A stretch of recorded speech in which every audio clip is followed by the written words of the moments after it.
Hello, friends. Welcome back to English Classes Online.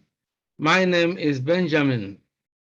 Today's video is on Learn English Grammar, and our focus is on the four conditionals. In this video, we are going to look at the four different conditional sentences or conditional clauses, if you like, and we are going to look at the specific rules guiding the use of each conditional. We are going to look at what the conditionals are one by one, and then we give copious examples of the four different conditionals. If you are new to this channel, kindly subscribe to the channel by clicking on the subscribe button below. Click on the bell icon as well, so that whenever a new video is uploaded on the channel, you will be notified instantly. Let's dive into the lesson right away. Now, what is a conditional sentence? A conditional sentence is one that expresses something that must be true or happen before something else can be true or happen. Now, a conditional sentence always contains an if clause. If something happens, then another thing will take place, all right? So it contains an if clause, which is the condition. The if clause gives the condition, and then this is followed by a main clause that states the result, that if X happens, then Y will be the results. For example, if you work hard, you will pass your exams. Now, if you do this, then that will happen. So that is what a conditional sentence is about. And we're going to look at four different conditionals. All right. Now, we begin with looking at these four conditionals at a glance. We have the zero conditional, which deals with universal truths. For example, if you stand in the rain, you get wet, or a cube of sugar dissolves if you put it in water. Then you have the first conditional, which states a likely condition. It expresses a likely situation. It talks about likely future events. For example, if the team loses the match, the coach will resign, or unless you study hard, you will fail the exam. The next conditional is called the second conditional, and it deals with unlikely events. For example, if the team lost the match, the coach would resign. All right, it's unlikely because you can see that this is referring to a past event, and you can't bring the past back into the present. All right, so the truth is that the team didn't lose the match, and the coach didn't resign. Of course, that situation didn't evidently happen, and since it didn't happen, then there is no likelihood that we can make it happen or rewind the clock. Now, or if you studied hard, you would pass the exam, or again is an unlikely event. Okay, so those are the actual conditionals. Then you have the fourth one. All right, this actually is a kind of typo here. So let's actually cancel what I have here, and let's look at, all right, the fourth conditional here. I mean the third conditional. Now let's look at the third conditional.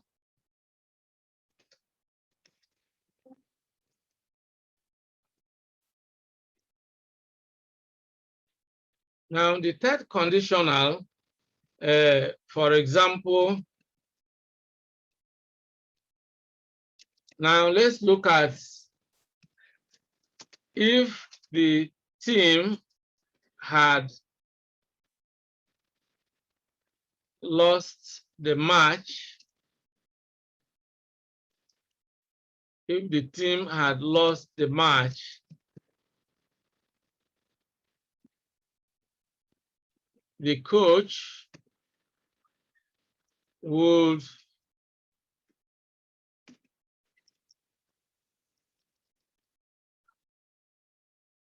have resigned, all right?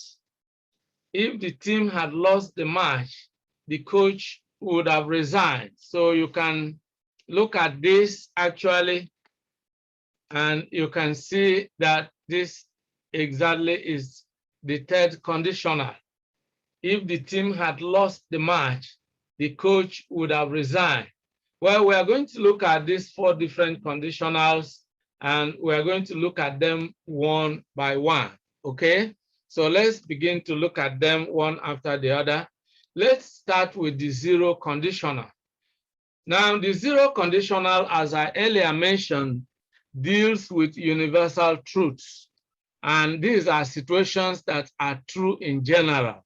You can classify scientific facts, you know, and things that are generally true within this category, all right? For example, if you stand in the rain, you get wet. So you can see that this is really the truth, you know, it's a universal truth. If you stand in the rain, you get wet. Then the second example, a cube of sugar dissolves if you put it in water. So you can see that the if clause can be occupy the initial position in the sentence, but it can also occupy the final position as we have it here. All right. This is the if clause here in the final position. And this is the if clause here in the initial position. So we can change the position of the conditional clause. Now, by the way, the clause that contains the if is the conditional clause that states the condition. If you stand in the rain, that if you stand in the rain is the condition. Standing in the rain is the condition that makes it clear that you get wet. It is just true that if you stand in the rain, you get wet, all right? Then, if you put a cube of water in sugar, the result is that the cube of sugar dissolves. So that's just true, all right? Again, once it is done, the sun rises, all right? Once it is done, the sun rises, all right? So if it is sunset, the sun sets, all right? So anything that is true that usually happens, all right, can actually be expressed using the 0 conditional. So now one thing about learning the conditional sentences is that they help you to express ideas in a very, very standard manner, all right? They help you to also, they give you various ways of expressing your ideas. So when we learn conditional sentences, we are learning how to express our ideas in a variety of ways, all right? And that is really very important when it comes to English language learning, because language is dynamic, but essentially language is creative. You can use language creatively. Like Noam Chomsky, a very popular American grammarian, stated, you know, every language user has the innate, the innate ability, the language, you know, the language acquisition device, what he calls LAD, LAD, language acquisition device, that gives you the innate capacity, the ability to generate unlimited number of sentences And this is really, as second language users of English, when we learn English grammar from different perspectives, we get to a point where we really increase our capacity to construct sentences in English, and then we can communicate with greater clarity and with greater variety, and we can be quite spontaneous without really giving it so much thought. We can just construct sentences. We can say many things in many different ways, all right? We can express our ideas in different ways, and that is what we gain when we learn different aspects of English grammar. And what we are doing in today's video is to give you that greater skill, that greater ability to express yourself in different ways. Now, you also have to note that here we are using the simple present and the simple present, all right? So if you stand is simple present, you get wet, get is simple present. So we are using the simple present. If you stand in the rain, you get wet. A cube of sugar dissolves is simple present. If you put it in water, put is simple present. So when you are using the zero conditional, you use the simple present tense of the verbs. Now let's look at the second one, which is the first conditional. Now, the first conditional is what we refer to as, the kind of conditional that enables us to express ideas or report real or possible situations. All right? These are likely future events, things that are likely to happen. They are real situations. They are possible. All right, when we want to talk about our plans, our intentions, things that we are likely to do, or things we envisage are likely to happen, then we use the first conditional. All right, and so it's a likely conditional. Now let's look at examples. If the team loses the match, the coach will resign. Let's assume that a team that we have a stake in is going to play a crucial match. And so we want to win this match by all means. And that means the job of the coach is on the line.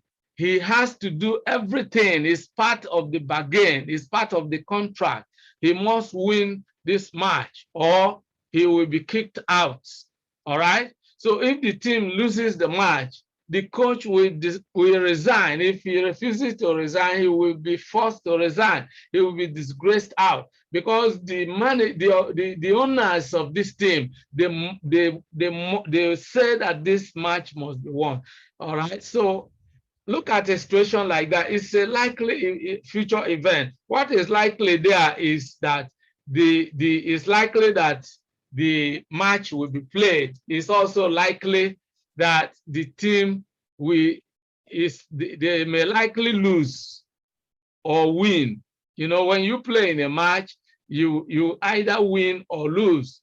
So losing is likely. If the team loses, which is likely, or you can't rule that out, then the coach will resign. All right. So that is a likely situation. The second example, the second example also expresses a likely idea, a likely future event.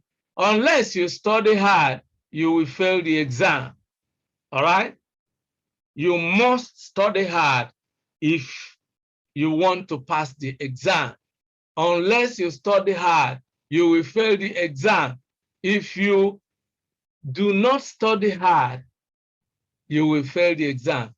All right, so that is a likely situation. There's an exam upcoming, and so you either study hard or you fail to study hard. Anything is likely, between the two options. You either study hard or you relax and you get lazy. All right, unless you study hard, you fail your exam. So it's a likely future event. Then I want you to take note of the use of the simple present in combination with the simple future. Simple future is when you combine will with a verb. You can see here, will fail. Will plus a verb. Will plus a verb here. While this one is simple present, study hard. All right. So that is the structure of the first conditional. Again, you can see that we can move the if clause to the final position. If the team loses the match, the coach will resign. Now we can bring this, all right, we can bring this to this point and bring this to this point. We can do it like that. We can say the coach will resign if the team loses the match. We can do the same thing here. You will fail the exam unless you study hard. So that is exactly how the first conditional can be used. All right.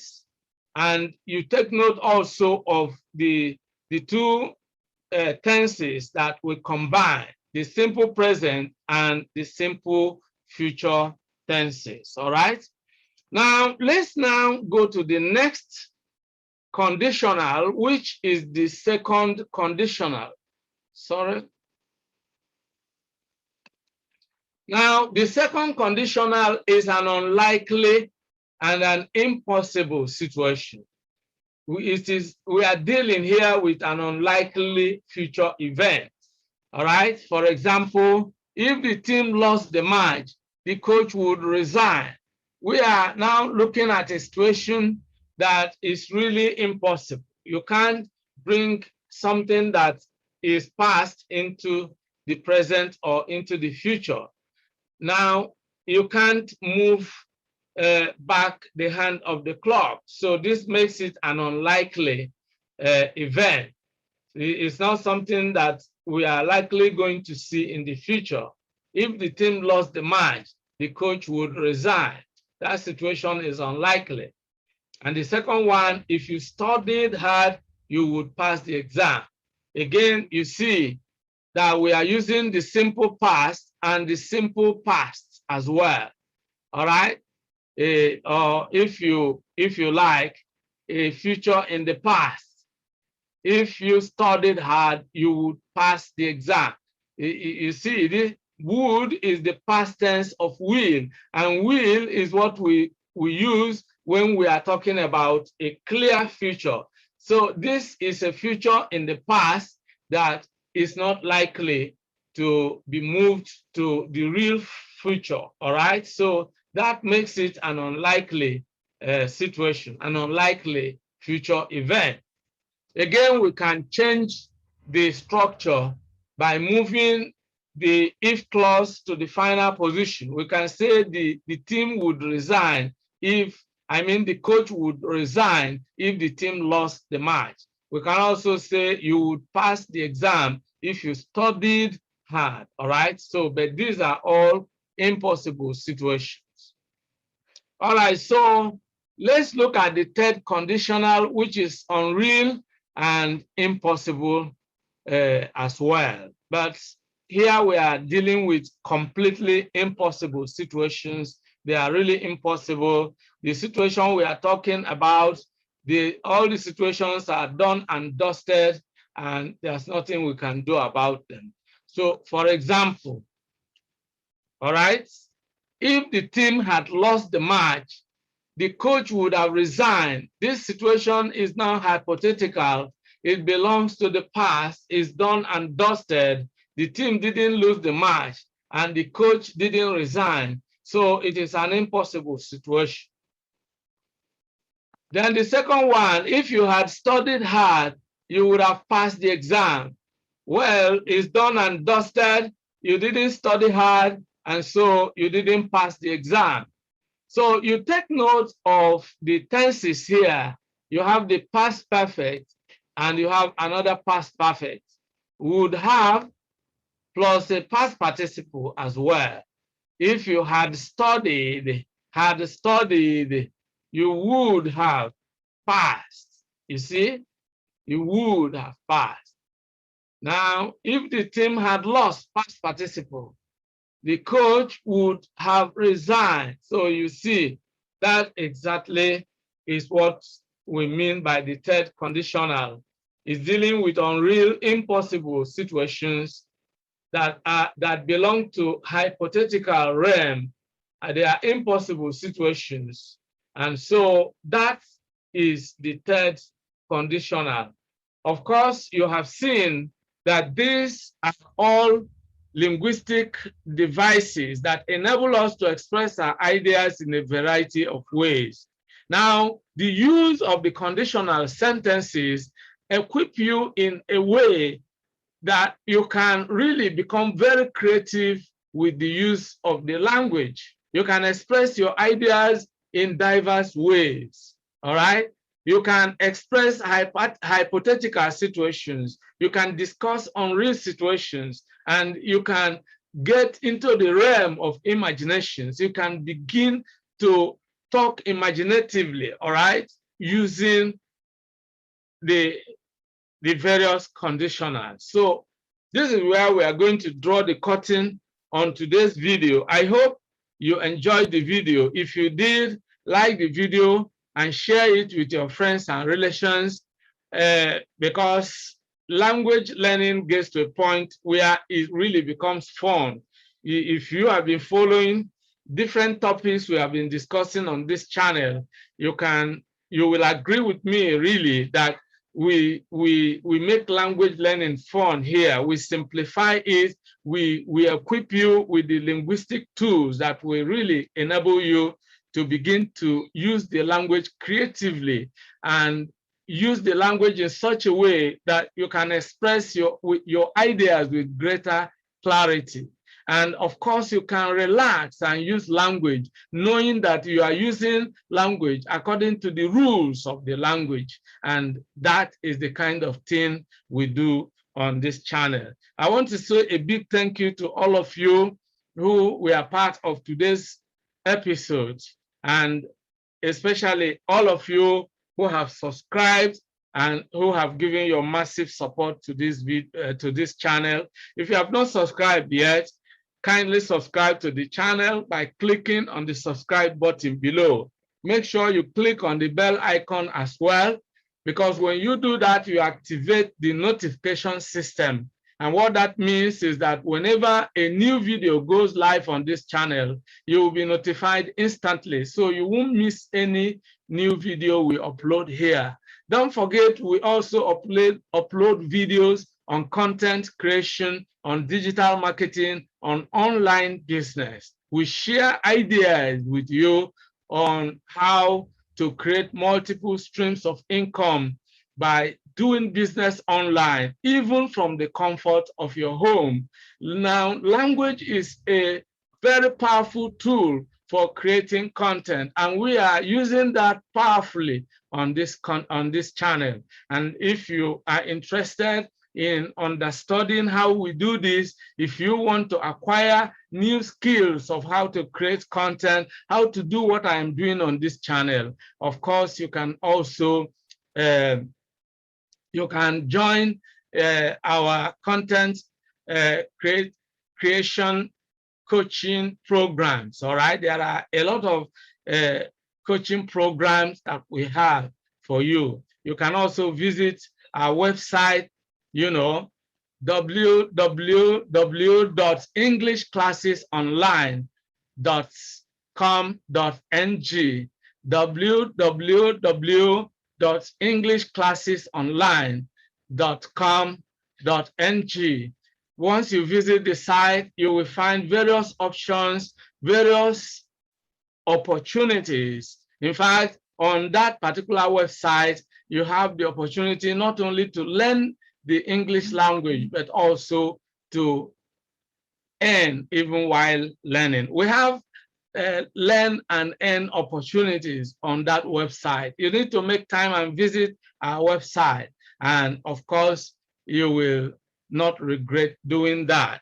Now, I want to say a big thank you. If you have any questions, if you have any comments, if you have any suggestions, please leave them in the comment section below.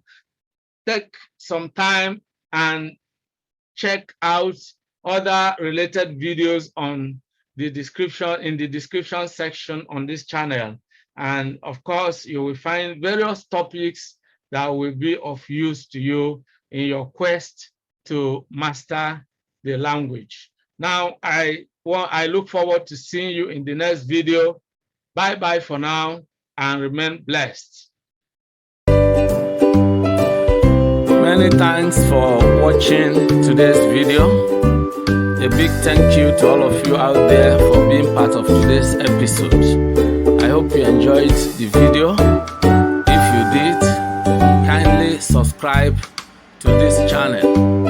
Subscribe now as a way of giving us support. For notification about new videos, click on the bell icon. You will find the bell icon. Click on it so that whenever a new video is uploaded, you will be instantly notified.